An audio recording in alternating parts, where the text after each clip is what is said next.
الحمد لله كتب على نفسه الرحمة وأجزل لنا النعمة. أحمده سبحانه وأشكره. رضي لنا باليسير من العمل وتجاوز عن الكثير من الزلل، وأشهد أن لا إله إلا الله وحده لا شريك له، شهادة من لا مطمع له في جنته إلا برحمته، ولا نجاة من عذابه إلا بعفوه ومغفرته.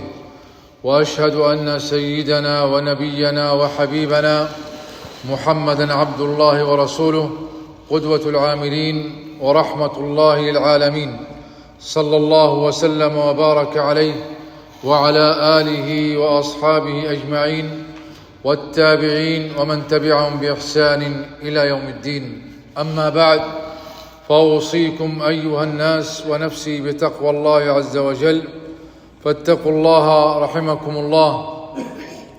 اتقوا الله عز وجل واشكروه على أن هداكم للإسلام وبلغكم شهر رمضان ووفقكم للصيام والقيام.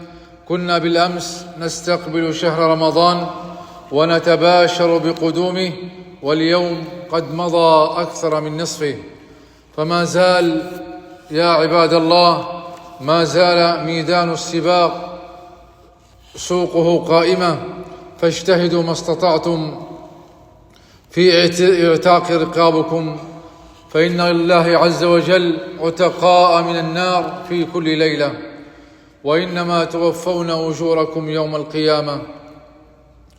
فمن زحزح عن النار وأدخل الجنة فقد فاز، وما الحياة الدنيا إلا متاع الغرور. أيها الإخوة الكرام، رمضان شهر الطاعات والعبادات الكثيرة والمتنوعة، ففيها عبادة الصيام وعبادة القيام وعبادة قراءة القرآن والدعاء والأذكار. ومن العبادات التي قد يغفل عنها الإنسان وأشار إليها النبي صلى الله عليه وسلم وذكرت في سيرته كما ذكر ابن عباس، كان جبريل عليه السلام يدارس النبي صلى الله عليه وسلم القرآن في رمضان. فعبادة المدارسة أن يتأمل ويتدبر الإنسان في كتاب الله عز وجل، في بعض آياته، في قصصه. كتاب أنزلناه إليك مبارك ليدبروا آياته وليتذكر أولو الألباب. فالمتدبر لآيات القرآن يزداد إيمانا ويتضح له الطريق الموصلة إلى الله، وكلما كانت قراءة القرآن عن تدبر وتعقل كان وقعها في النفس أكبر. واليوم لعلنا نطبق هذه المدارسة في هذه الجمعة، نتدارس فيما بيننا قصة من القصص التي أتت في كتاب الله عز وجل، لم تأتي للمتعة والتسلية، لكنها أتت حتى نأخذ منها رسائل من الله عز وجل إلينا. هذه القصة قصة قارون والمسلك القاروني مع المال. إن قارون كان من قوم موسى فبغى عليهم وآتيناه من الكنوز ما إن مفاتحه لتنوء بالعصبة والقوة، إذ قال له قومه لا تفرح إن الله لا يحب الفرحين، وابتغ فيما آتاك الله الدار الآخرة ولا تنس نصيبك من الدنيا، وأحسن كما أحسن الله إليك ولا تبغ الفساد في الأرض إن الله لا يحب المفسدين. رجل من بني إسرائيل من قوم موسى، وكان قوم موسى آنذاك من الفقر في أقل الطبقات الفقر، لكن الله عز وجل آتى هذا الإنسان المال فبغى عليهم. الوقفة الأولى في هذه القصة: قارون نموذج لصنف من البشر كافر بنعمة الله، موجود مثله في كل الأعصار والأمصار بخصائصه وصفاته، يفتن، يستفز، يغري، يكون سببا لانحراف الناس. فقارون هو قرين فرعون وهامان، ثلاثة نماذج تحمل صورا سيئة لأنواع من البغي والفساد والتسلط والاستكبار. أيها الإخوة، للمال سلطان على النفوس إن لم يتداركه الله برحمته، سلطان يسوقها في دروب التيه والبعد عن الله. وإذا لم تفطن هذه النفوس لما هي فيه وما هي مقدمة عليه وتراجع نفسها وتراجع أمر الله، فإنها ستهلك إما إفراطا وإما تفريطا. الوقفة الثانية في هذه القصة في هذا المسلك القاروني، الناس في نظرتهم إلى هذا الغني، إلى هذا الثري، إلى هذا المتبطر بالمال قسمان: طائفة وقفت مأخوذة مبهورة متهافتة ضعيفة النفس قصيرة النظر، مما يجسد الطبائع البشرية على اختلاف فهومها. قال الذين يريدون الحياة الدنيا حينما خرج قارون في زينته، قال الذين يريدون الحياة الدنيا يا ليت لنا مثل ما أوتي قارون إنه لذو حظ عظيم، يا ليت لنا مثل فلان وفلان، مثل المشهور الفلاني، مثل اللاعب الفلاني. وطائفة أخرى نسأل الله عز وجل أن نكون منهم، عباد الله أهل العلم والإيمان والحكمة استعلت بإيمانها، علقت رجاءها بربها، أيقنت حسن ثوابه وعرفت قيمة الإيمان. وقال الذين أوتوا العلم ويلكم ثواب الله خير لمن آمن وعمل صالحا ولا يلقاها إلا الصابرون. ومن فضل الله على الأمة أن يوجد فيها علماء صالحون مثل هذا النوع. الوقفة الثالثة: نصائح لكل غني. لا تفرح، إن الله لا يحب الفرحين. الفرح ما يجوز؟ لا، لكن الفرح الذي فيه بطر، الفرح الذي فيه تكبر، الفرح الذي فيه نشر للفساد. النصيحة الثانية: وابتغي فيما آتاك الله الدار الآخرة، نعم المال الصالح للرجل الصالح.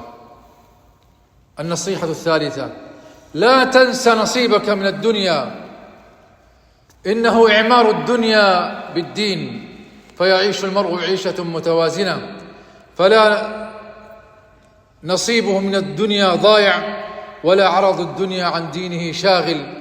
والسماء لا تمطر ذهبا فامشوا في مناكبها وكلوا من رزقه وإليه النشور. فلا رهبانية في الإسلام تفوت مصالح الدنيا، ولا مادية تجنح بالإنسان فلا يرجو موتا ولا حياة ولا نشورا. ومن حكم لقمان: لا تدخل الدنيا دخولا يضر بآخرتك، ولا تتركها تركا تكون فيه كلا على الناس. الوقفة الرابعة: ولا تبغي الفساد في الأرض، إن الله لا يحب المفسدين. المال إذا لم يحسن توظيفه فهو وسيلة من أعظم وسائل الفساد والإفساد، من الكسب الحرام وأكل الحرام والبغي والظلم وبخس الناس وغمط الحق. وأكثر ما يفسد في أي مجتمع هم الأغنياء الذين لا يحسنون التصرف في أموالهم. الوقفة الخامسة: الغرور والغفلة. حينما قيل وذكر قارون قال: إنما أوتيته على علم عندي. فالمتكبر والغافل يعزو كل عمل وكل مال وكل إنجاز إلى جهده وعقله وعلمه وذكائه ومؤهلاته. أيها الإخوة، إذا خص الله عبده بخصيصة أو مرتبة أو منزلة فلا ينسبها إلى حوله وقوته وعلمه وخبرته أو كسبه وجهده، بل عليه أن يسندها إلى فضل الله. هذا من فضل الله، كما قال سليمان عليه السلام: أوزعني أن أشكر نعمتك التي أنعمت علي. الوقفة السابعة: فخرج على قومه في زينته. صورة البطر والزهو وتكامل الزينة الجاذبة للنفوس الضعيفة، زينة باهرة في ملابسه، في مراكبه، في سياراته وخدمه وحشمه وقصوره وأبهته، بهرت بها العيون حتى يقول القائل: يا ليت لنا مثل ما أوتي قارون. عجيب أن تبتلى بعض النفوس ذات الثراء واليسار بفتنة عرض ثرواتها أمام الناس واستعراض ثرواتها أمام المستضعفين، يعبرون بمراكبهم الوثيرة وملابسهم الزاهية أمام حفاة الأقدام ومرقعي الملابس ليتصاعد غبار مراكبهم.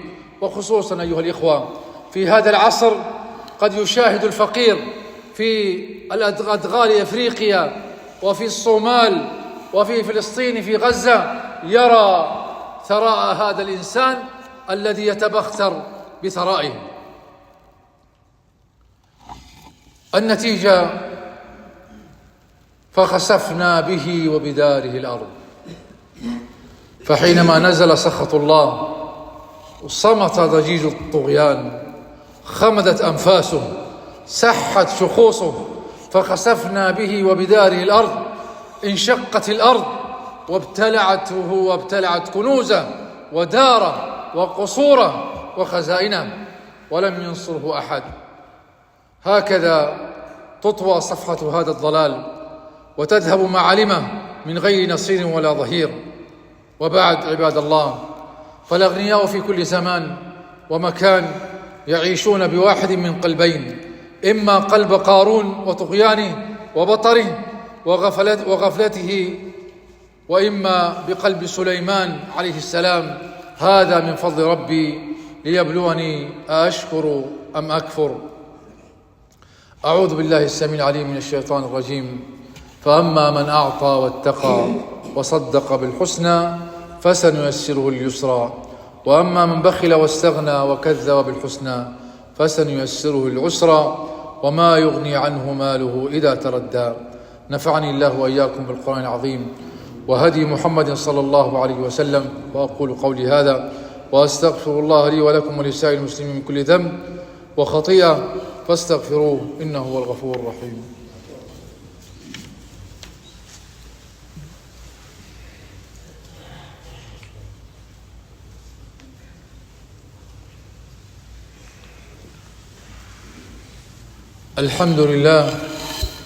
الحمد لله المطلوب دواؤه، المرهوب عذابه، أحمده سبحانه وأشكره، وأشهد أن لا إله إلا الله وحده لا شريك له، لا كفء له ولا نظير، وأشهد أن سيدنا ونبينا محمدا عبد الله ورسوله، صلى الله وسلم وبارك عليه وعلى أصحابه والتابعين ومن تبعهم بإحسان وسلم تسليما كثيرا.